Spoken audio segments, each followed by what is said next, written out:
You talk about crossover. That's one of the big things and the influences you must get from New York.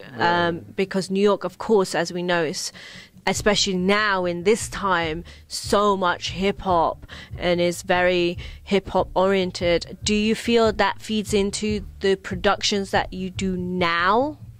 No, we already passed there because we tried to fuse reggae with hip-hop, like a song called Typewriter with Louis Rankin. That was from like the, we was trying to play around with that kind of sound at the time, and it worked. It hit, so we started making a lot of songs with that kind of feel. And of course, when newer artists, I mean, when people like Shaggy and Supercat came through the studios, I mean, do you feel they brought that newness to the sound too?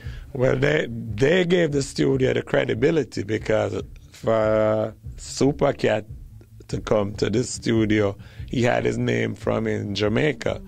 So he came first, and then Shaggy. But remember, Shaggy wasn't signed yet. We did our own releases with Shaggy, Sting, and Signet Records put out some records with Shaggy, and I put out a version with Shaggy on the HC&F rhythm called Mampy. So then after that, Robert Livingston signed him, and They went. Then there's the story. But people came from Jamaica to record here. We had Mikey Bennett came up to record Shabba in here. Shabba was here, and they came and did Mr. Loverman. And I'm sure some people never heard straight version without the singing part, the Champion Lover part. There's also a straight version with Shabba. Just for me, for the radio. We have it, but Has never been heard?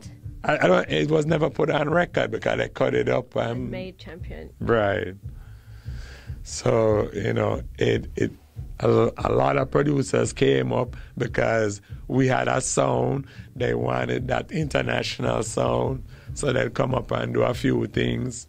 But I mean, what was giving it that international sound? Was it the people coming through the studio? Like you said, No, people... the hits that Supercat was making, Shaggy was making, Shabba was making, those were what gave us the credibility. Because, Shabba recorded a number of songs over here. Voiced it, even though we might not have laid the track or mix it, but he did the vocals here for a lot of the hits. And, Shaggy basically had the studio locked out for years. He worked on like 4 or 5 albums here. Supercat worked on 2 albums, 1. So... Well, and it takes a lot for people to want to come to a studio, especially if you're traveling overseas. I mean, you're not just walking down to a road from one studio to another. You're choosing a studio that is, you have to get on a plane to go there. So that says a lot for... It also added to it was that I had one of the most popular radio shows on radio, and I used to play the latest songs out of Jamaica and New York. Now I would blend them together so people didn't know which one was from New York and which one was from Jamaica. So every producer in Jamaica was sending me records to play because we had that kind of popularity. And I mean, I'm friends with almost all the producers in Jamaica too. Steely and Clevie. We broke the record No No No and Ting-a-ling. we played that without authority, and they had to put out the record. You understand? Like, I started playing ting-a-ling, and the company called Steely and said, I heard the record playing on the radio. We didn't want that record to play, and I forced them to put it out. So the radio show combined with the studio work for that era, you know. So what kind of things are you working on now, and do you feel like the music has changed in a different direction? Is it evolved in a certain way? Well, everybody's searching right now. I don't think anybody has really found it. We are searching to, you know, we still do the staple, the bass and drum songs, the one-drop songs. We do the dancehall songs. But we're searching for something that's going to be different. And then maybe it'll happen and become a new era of reggae, you know. So what kind of stuff are you working on at the moment? Are you going to put out anything, any big collections? Well, because of how the business is now with downloads, most of what I'm working on is in a compilation kind of thing. So I'm just doing compilations. It might be a classic compilation. It might be a brand new compilation with artists unknown. Or it might be, you know, if we get some voices from Luciano or somebody, you know, we'll do that. Yeah, so we're just trying to see what people will gravitate towards on the internet.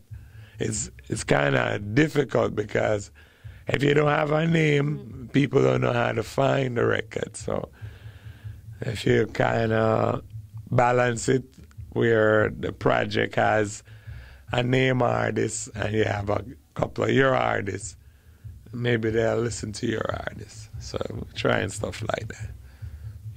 I mean, a lot of the New York hip-hop artists at the moment, there's a big trend going on with them collaborating with dancehall artists. You know, Movado's come across and signed with a big hip-hop label here, and, you know, people want to work with Vybz Kartel. He's had one of his albums produced by a Brooklyn producer, and when Nicki did her her version of Egyptian song, you know, there's this big thing where big fashion at the moment where dancehall and hip hop are coming together. What do you think? I mean, how does that sound to you? What do you think of that trend? I like it, you know. I like what Movado is trying to do. I like what Sean Paul is trying to do. All these things is to try and gain an audience, so you got to try different things. If Movado does 30 straight dancehall songs, it's just going to sound like the next one. So he has to try something different. And there's a couple of records he has done recently that I like. I don't know the name of it right this second, but it's not your regular record that you'd hear in the club. It's just what it sounds like a radio-ready record. So let's see what happens. And where do you feel like reggae music in New York is going at the moment? I mean, you've been amongst it for so long. No, that's the problem. That's the real serious problem is I haven't seen any new artists evolve out of New York. You know, like the era of Red Fox and Trevor Sparks and all these people. I can't tell you somebody that's new right now from New York. So hopefully one will emerge, or 2, 3, 4, that there will be a new business. I mean, we are trying. We have some artists, but they're not getting played on the radio, so nobody really knows them. It's hard to get the earplay in New York for New York artists. So don't tell me I have to go back on the radio. I think I was just going to say that. It sounds like you have to get back on the radio, and not a half an hour slot.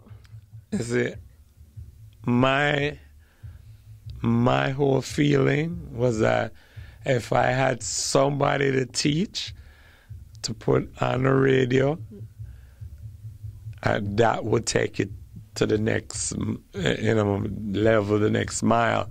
It would continue the trend. I haven't found that person. You know what I'm saying? That has the interest.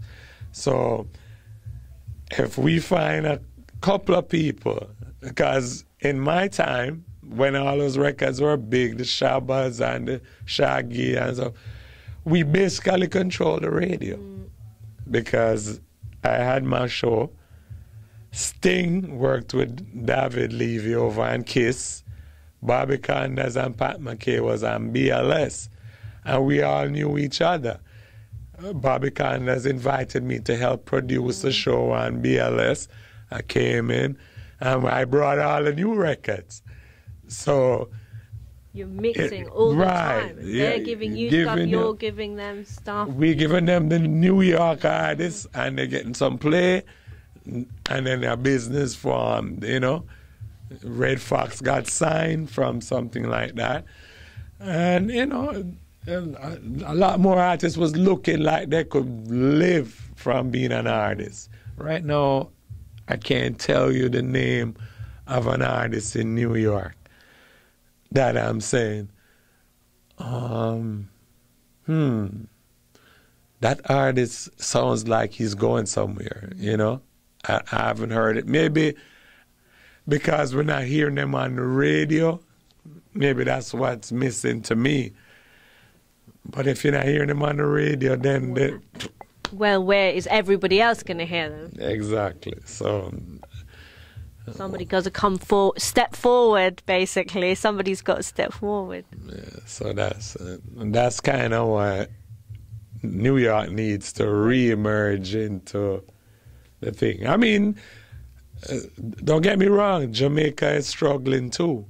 It might not look like that to some people, but they're struggling in the industry. Because without New York and Europe, there's nothing. Drunk or hard talk, no typewriter start bark, no 45 now bark.